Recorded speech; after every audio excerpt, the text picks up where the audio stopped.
आज मैं जो वीडियो बनाने जा रहा हूँ ये बायोलॉजी के ग्रुप में पढ़ना है, ठीक है। बहुत ही इंपॉर्टेंट वीडियो है आज कभी, क्योंकि इसमें हम आज अब ये बताएंगे कि हम लोग के शरीर में जो वृक्क है, किडनी है, उसके ऊपर एक ग्रंथि पाई जाती है, एड्रीनल ग्रंथि, ठीक है। और एड्रीनल ग्रंथि जब पाई जाती है तो इस ग्रंथि के पाए जाने से हमारे शरीर में क्या होता है, ठीक है, कौन कौन सा कार्य करता है, इसके ऊपर हम लोग आज बोलने जा रहे हैं, ठीक है। आप लोग खूब ध्यान से सुनिएगा। देखिए एक बात याद रखिए, ऊपर मेरा हेडिंग देखिए, इमरजेंसी हार्मोन का हिंदी होता है आपातकालीन हार्मोन। और बाबू पहले यहाँ पर आ जाओ, ये देखो, ये हम लोग का किडनी है, 2 किडनी, ठीक है। ये हम लोग का किडनी के ऊपर ये देख लो, ये लेफ्ट एड्रिनल ग्लैंड्स और बाएं तरफ का एड्रिनल ग्रंथि और ये राइट एड्रिनल ग्लैंड्स, ठीक है। यानी कि हम लोग का दाहिने तरफ का एड्रिनल ग्रंथि। देख लो बाबू, ये जो हम घेरे हुए हैं ना ऐसे, ये वाला, यही सब ग्लैंड्स है हम लोग का, ये हम लोग का यही ग्लैंड्स हम लोग का है एड्रिनल। ये तो दोनों किडनी है जो सेम के बीच का आकार का होता है, ठीक है बाबू। तो ये पार्ट जो देख रहे हो, यही ग्लैंड्स जो किडनी के ऊपर स्थित होता है, इसका नाम है एड्रिनल ग्रंथि, ठीक है। और दोनों ही किडनी के ऊपर ये स्थित होता है। अब बाबू आगे देखो, हम यहाँ तो दिखा रहे हैं, इसी का देखो रूप को हमने यहाँ पर समझाने की कोशिश किया है तुम लोगों को। यही पार्ट है, देखो यहाँ पर आता है। तो देखो इसके जो बाहरी भाग है ना, बाहरी भाग, उसको हम बोलते हैं एड्रिनल कॉर्टेक्स, और जो भीतरी भाग है उसको हम बोलते हैं एड्रिनल मेडुला, ठीक। यानी ये 2 भाग में बटा होता है। अब हमें है कि एक और बात कि आपातकालीन हार्मोन के बारे में। ये जो ग्रंथि, इसका नाम है एड्रिनल ग्रंथि, कहाँ पाई जाती है, तो दोनों वृक्क अर्थात किडनी के ऊपर स्थित होती है, और इसको 3F हार्मोन भी कहते हैं, ठीक। और इस ग्रंथि से आप याद रखोगे कि एड्रिनल ग्रंथि से एड्रीनेलिन हार्मोन स्रावित होता है अर्थात निकलता है। और इसे हम लोग आपातकालीन हार्मोन क्यों कहते हैं वो भी मैं आज जाऊंगा, और इसको 3F भी क्यों कहते हैं, ठीक। देखो 2-3 बातों पर ध्यान दो। हम लोग देखे होंगे कि हम लोग का बॉलीवुड में पिक्चर में क्या देखा गया है कि कभी कभी एक हीरो जो एक्टिंग करता है, एक्टर होता है, वो 10-20 आदमी को मार देता है, ठीक। और मारता भी ऐसा है कि सब के सब भाग जाते हैं उसे डर करके। अब बताओ एक बात कि क्या ये सही है, ठीक है। मारता भी है, देखते हैं कि हॉल में बैठे लोगों को भी ना उत्तेजना आ जाता है, मारो मारो बोलते हैं, मारो मारो, ठीक। यानी उनके बॉडी में भी थोड़ा उत्तेजना आ जाता है। तो इसी बात पर हम बहस करेंगे। तो ये देखो बॉलीवुड में जो पिक्चर है, ये मारने वाली जो बात है ना, हमको आज तक समझ में नहीं आई, इसीलिए हमने वो सब देखना ही छोड़ दिया। अरे भाई, एक आदमी 20 आदमी को कैसे मारेगा, 10 आदमी को कैसे मारेगा। देखो एक तो बहुत पहले कूली फिल्म आया था अमिताभ बच्चन का, ऐसे अमिताभ बच्चन का कई पिक्चर अच्छे हुए हैं, दीवार में उन्होंने कितने आदमी को मार दिया, लेकिन कूली पिक्चर में एक आदमी मार दिया उनको, गलती से सही से मारा, झूठ मूठ लग गया उनको सही से, वो बेचारे कितना दिन अस्पताल में भर्ती थे, ठीक। तो क्या है बाबू ना कि सच्चाई को भी और झूठाई को भी देखा जाए तो झूठा भी उतना ही करो जितना कि चल जाए। इसीलिए हमने क्या किया कि बॉलीवुड के पिक्चर को देखना ही छोड़ दिया। अब आ जाओ इस बात पर, तो सोचो एक बात कि देखो 3F मिला लो। पहला F का मतलब हो गया फियर यानी डरना, दूसरा का है फाइट लड़ना, और तीसरा का नाम है फ्लाइट भाग जाना, ठीक। अब एक बात देखो कि हम लोग के शरीर में दोनों किडनी के ऊपर ये जो एड्रिनल ग्रंथि पाई जाती है, यह हम लोग का पीयूष ग्रंथि से कंट्रोल होती है। जानते ही हम लोग के पीयूष ग्रंथि को लोग मास्टर ग्रंथि कहते हैं, क्योंकि पूरे के पूरे ग्लैंड्स को कंट्रोल करके रखता है, और ये पूरा का पूरा हम लोग का ब्रेन में न्यूरोट्रांसमीटर करता है, ठीक है। अब है क्या कि इससे जो हार्मोन निकलता है उसका नाम है एड्रीनेलिन हार्मोन, और ये एड्रीनेलिन हार्मोन निकलता है, इसके कारण ही हम लोग क्या है कि यहाँ पर इंसान की ज़िंदगी में कई ऐसे ऐसे कंडीशन आते हैं जिससे हम लोग बच जाते हैं। और आपके मन में आएगा कि क्या क्या कंडीशन आता है तो पहले और एक बात बता दें कि ये एड्रिनल ग्रंथि एड्रीनेलिन हार्मोन के अलावे भी कुछ और भी हार्मोन स्रावित करता है, जिसमें कार्टिसोल और एड्रीनेलिन तो बता ही दिए, कॉमा एल्डोस्टेरोन, ठीक है। इस तरह के कई और भी हार्मोन स्रावित करता है। अब है कि ये एड्रीनरी ग्रंथियों को हमने दो भाग में बांट कर दिखा भी दिया, ये बात होता है और ये बात होता है। अब यह क्या है कि किसी व्यक्ति में उत्तेजना कब आती है, सोचिए। देखिए, उत्तेजना होने का क्या काम है कि व्यक्ति में क्या है ना कि उत्तेजित होने के लिए ये ट्रिगर यानी उत्तेजक के रूप में काम करता है। जिससे होता क्या है कि इंसान को क्रोध आता है। इंसान को क्रोध आने क्या बात है भाई? इंसान को क्रोध आने का बात है कि यदि वो क्रोध आया तो कंट्रोल में है तो नॉर्मल क्रोध कहा जाएगा, आज यदि कंट्रोल से बाहर है तो एबनॉर्मल कंट्रोल कहा जाता है। होता क्या है कि जब किसी बात को लेकर के हमारे ब्रेन में हम जब उसको सोच लेते हैं, जो हम लोग का केंद्रीय तंत्रिका तंत्र है, ठीक है, उसमें जब हम लोग सोचते हैं तो हम लोग की नस में यानी वेन्स में खून की जो रफ्तार है ना, दौड़ने की जो शक्ति है रक्त प्रवाह की, वो तेज हो जाती है। और तेज हो जाने के कारण क्या होती है कि धड़कन बढ़ जाती है, और धड़कन बढ़ जाने के कारण अधिक मात्रा में ये हार्मोन शरीर में निकल जाता है, और निकल करके गुस्सा, बेचैनी, चिड़चिड़ापन, ये सब बातें आती है।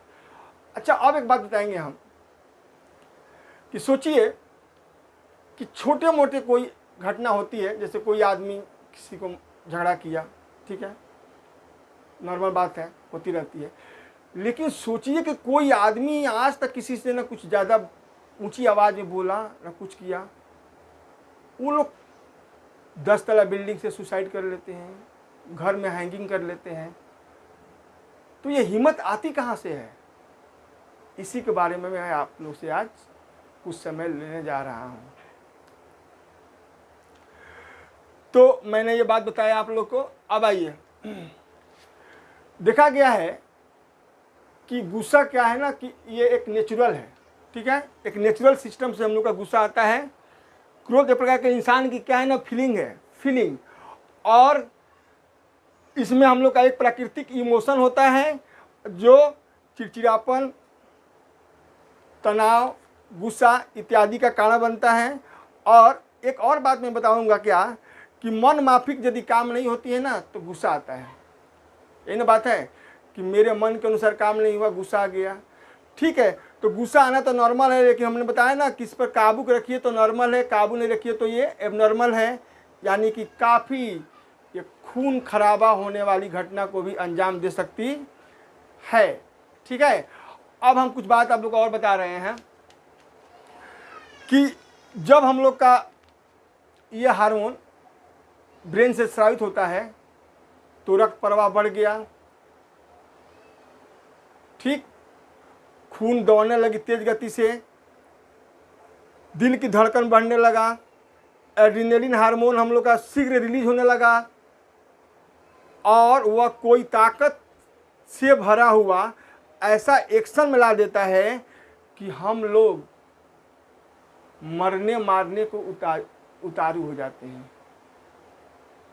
और वह अपने लवरे से इस तरह से भर देता है कि ज़्यादा मात्रा में हम लोग का बॉडी में ना साहस आ जाती है, ठीक है। और हमारे दिमाग में तंत्रिका को क्या है ना कि कॉर्टिलेक्स समेत कुछ केमिकल उस समय निकलते हैं। देखो, जिस समय हम लोग गुस्सा करते हैं तो कॉर्टिलेक्स के साथ साथ कुछ और केमिकल निकलते हैं, और ये हमारे दिमाग को इतना उत्तेजित कर देता है, इतना उत्तेजित कर देता है यह हार्मोन कि बेचैनी के साथ हम लोग खून तक करने को तैयार हो जाते हैं, ठीक है। अब हम बताएंगे आप लोगों को कि इसके बारे में कई छोटे तथ्य आपातकालीन क्यों कहते हैं। तो देखो, अब डर, मान लो तुमको अचानक डर लग गया, रात को कमरा में सोए हो, तुम्हारे मन में आया कि जब कमरा में कोई भूत प्रेत या कोई डकैत आ गया, क्या होगा? तुरंत उठोगे, आंख फाड़ फाड़ के देखोगे, रक्त प्रवाह, क्योंकि उस समय ना तुम्हारे दिमाग में क्या चलने लगा, सीएनएस में उसका बात चलने लगा। उसका बात चलने से क्या हुआ ना कि एक कॉर्टिलेक्स केमिकल निकला, और निकल करके रक्त प्रवाह को तेज कर दिया, दिल की धड़कन बढ़ गया, दिल की धड़कन बढ़ने से बेचैनी हो गई और एक डर लगने लगा। ठीक है, डर लगने लगा। तो उस समय क्या हुआ कि ये हार्मोन निकला और निकल करके जितना बॉडी को ऊर्जा चाहिए, जानते हो ना ऊर्जा हम लोग का बॉडी को काम करते हैं तो फिर थक क्यों जाते हैं, ऊर्जा खत्म हो जाता है। तो उस ऊर्जा को ये देता है, मेंटेन करता है, नहीं तो उसी समय अटैक आ जाएगा। फिर आ जाओ फाइट। फाइट का मतलब क्या कि जैसे लगता है कि अब हमारा ऐसा कंडीशन है कि यहाँ पर हम लड़कर ही मरेंगे, ऐसे नहीं मरेंगे। एग्जाम्पल ले लो, कहीं जा रहे हो, ठीक है, सांप से मुलाकात हो गई, ठीक, बाघ से तो खैर होती कम चांस है, ठीक है, बाघ से तो नहीं होगी, कोई ऐसे डकैत से हो गया जो एकदम अलर्ट है मारी देगा, कोई बदमाश आदमी से हो गया, तो वहाँ पर अब मन कर रहा है, मन सोच रहा है कि क्या करें, लड़े कि भागे, लड़े कि भागे। देखो अब ध्यान से, फ्लाइट। ऐसी अवस्था में ब्रेन का जो CNS है ना, वो डिसाइड जब कर लेगा कि नहीं लड़े, तो संग संग न्यूरोट्रांसमीटर के माध्यम से ये केमिकल जो हमने बताया ना, वो केमिकल स्राव करेगी, निकलेगी, और एड्रिनल ग्रंथि जो हम लोग का है ना, वो एक्टिव होकर के एड्रिनलिन हार्मोन को स्रावित कर देगा, रक्त का प्रवाह बढ़ जाएगा, दिल की धड़कन बढ़ जाएगी और शरीर में उमंग, एनर्जी माने इतना ना भर जाएगा, इतना ना भर जाएगा कि तुमको उस समय कुछ भी नहीं ध्यान में आएगा, दिमाग काम करना बंद कर देता है, याद रखोगे उस समय, क्योंकि एक ही जगह फोकस है कि इसको मारना है तो मारना है तो मारना है। और ऐसी कंडीशन हम लोग कर देते हैं। अब आइए थोड़ा फ्लाइट के बारे में बताते हैं। मान लो कि रास्ते में जा रहे हो और कोई ऐसे आदमी से भेंट हो गया जो कि तुमको डर लगने लगा। तो तुम क्या देख रहे हो कि बगल में कोई झोपड़ी है, कोई घर है, कोई मकान है थोड़ी दूर पर, तो तुम वहाँ कुछ समय के लिए खड़ा हो गया। खड़ा हुआ तो फिर वही केमिकल निकला, काम होने लगा जो पीछे बताया अभी हम, धड़कन बढ़ने लगा।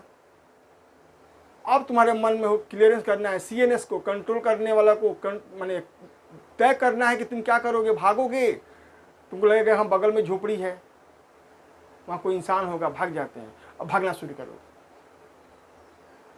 तो ये तीन अवस्थाओं को ये कंट्रोल करता है, इसीलिए इसका नाम हमने दिया 3F। याद रखोगे, हमने WWF नहीं रखा है, 3F। F से फियर मैंने लड़ना, भयभीत होना के समय, फिर फाइट लड़ाई के समय, और फ्लाइट यानी कि भागने के समय की स्थिति में ये हार्मोन हम लोग के शरीर में निकलता है। और निकल करके जो धड़कन है ना, दिल की धड़कन, उसमें ज़्यादा मात्रा में जो ऊर्जा खर्च होती है, उतना ऊर्जा को ये मेंटेन करने का काम करता है, नहीं तो हम लोग का वहीं मौत हो जाती। और इसीलिए इसको हमने आपातकालीन, हम लोगों का वैज्ञानिकों ने इसको आपातकालीन हार्मोन नाम दिया है, यानी इंग्लिश में इमरजेंसी हार्मोन कहते हैं। ठीक, अब है कि मैं कुछ और बात बताऊंगा कि इसका कुछ और एग्जाम्पल देख लो। इसको हम लोग एनर्जेटिक हार्मोन भी कहते हैं। जैसे मान लो कि तुम रास्ते में चल रहे हो, और रास्ते में चल रहे हो और कोई तुमको बाइक वाला पीछे से या कोई रिक्शा वाला हल्का सा मार दिया, ठीक, तुम देखा अरे अब तुम्हारे मन में ये चलने लगा, मार दिया धक्का, ये वो, तुरंत सेकेंड नहीं लगेगा हार्मोन के निकलने में, स्रावित होने में, क्योंकि CNS वहां से क्लियरेंस कर दिया और तुम गुस्सा से भर जाते हो सडनली। ठीक, एक और बात मैं बताऊंगा कि यदि कोई आदमी व्यक्ति बोलता है कि मुझे डर नहीं लगता है, मैं दुनिया में चिंता नहीं करता हूँ, बिंदास रहता हूँ, तो गलत बात है। उससे भी होती है ये बातें। अंतर क्या है कि उसे सोचो एक बात, दिमाग तो चलता है, कुछ तो चिंता होगी बेटा बेटी के बारे में, कारोबार के बारे में, तो उस समय भी ये हार्मोन निकल रहा है, क्योंकि एक ट्रिगर का काम करता है ये हार्मोन। ट्रिगर समझते हैं, उत्प्रेरक। और पिछला बार यदि कोई घटना घटित है उसको दिमाग में याद आ जाता है, तब भी वो ये हार्मोन एक्टिव हो जाता है। इसलिए कोई व्यक्ति बोले कि हम आज तक न चिंता करते हैं न गुस्सा करते हैं, तो संभव नहीं है। होती है लेकिन कम होती है। लेकिन किसी किसी के तो बॉडी में ज़्यादा हो जाती है, बहुत ज़्यादा परेशानी होती है, घर वालों को परेशानी होती है, समाज में परेशानी होती है, हर जगह झगड़ा कर लेता है, मारपीट कर लेता है, कहीं तो मर्डर कर देता है, खून कर देता है। तो ये सब इस हार्मोन का ही कारण है। अब मैं एक पॉइंट आपको और बताऊंगा। ये हार्मोन दर्द, देखिए फाइटिंग के समय दर्द होने की जो क्रिया होती है, जैसे हमारे देश के सोल्जर हैं, ठीक, क्या किसी भी देश सोल्जर हैं, उसको गोली लगी अचानक 36 हो और पूरा एकदम लथपथ दर्द हो रही है, लेकिन फिर भी उसकी आंख का नज़र अपने आर्म्स पर है और दुश्मनों पर है। क्यों? उस समय तक उतना ना वो दर्द है ना कि यदि दर्द को यदि महसूस करता तो उठा ही नहीं पाता वो आर्म्स को। लेकिन यह हार्मोन उसके दर्द को उस समय मिटा देती है, कम कर देती है, और अंततोगत्वा हुआ 36 गोली खाने के बावजूद भी अपना निकालता है AK-47 और दुश्मन को जाते जाते 4-5 को मार देता है, 10 को मार सकता है, 20 को मार सकता है। तो यह भी इसी हार्मोन की देन है। ठीक बाबू, तो हमें लगा कि हमारे इस वीडियो से माध्यम से तुम लोग को आज पता चला कि आपातकालीन हार्मोन कैसे काम करता है, क्या क्या होता है इसमें। ठीक है, तो ये सब पर ध्यान रखोगे और पढ़ाई पर ध्यान रखोगे अपना, और मेरे वीडियो को देखते रहोगे। ठीक है, क्योंकि मैं तो कंटिन्यू एक या दो ज़्यादा करके तभी एक छोड़ रहा हूँ, एक दो छोड़ता रहूँगा। ठीक है, और अपना ध्यान रखना। धन्यवाद।